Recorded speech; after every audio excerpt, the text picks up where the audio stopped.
fréquente des milieux qui sont relativement peu évolués, si on peut dire.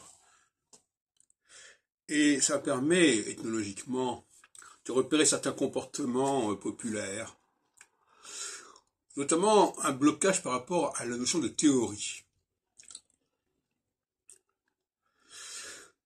Quand on parle de théorie, ça renvoie souvent à l'idée de raisonnement, d'argument.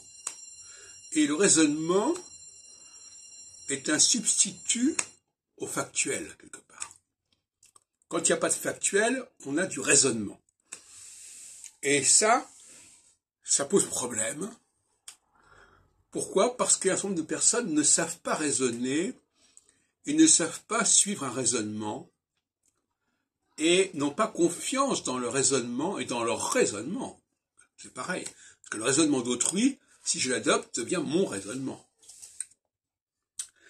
Et donc, quand je parle de milieux relativement peu évolués, je parle aussi des historiens. Parce que les historiens, finalement, au niveau de la capacité de raisonner, sont quand même très faibles. C'est bien le problème.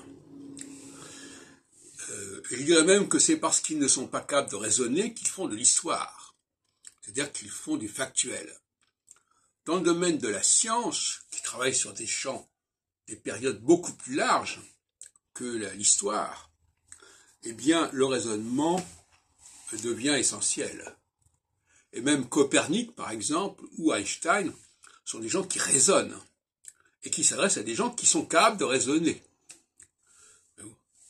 Donc, le raisonneur, si on peut dire, n'a pas beaucoup de succès dans des milieux qui ne sont pas capables de raisonner, qui ont peur de raisonner et qui préfèrent s'en tenir aux faits.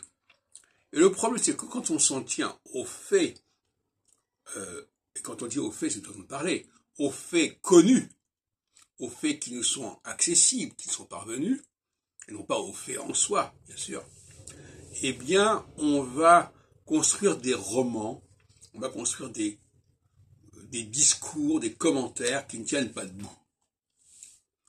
Le cas le plus flagrant pour moi, c'est dans le cas de Nostradamus, par exemple, où le fait est que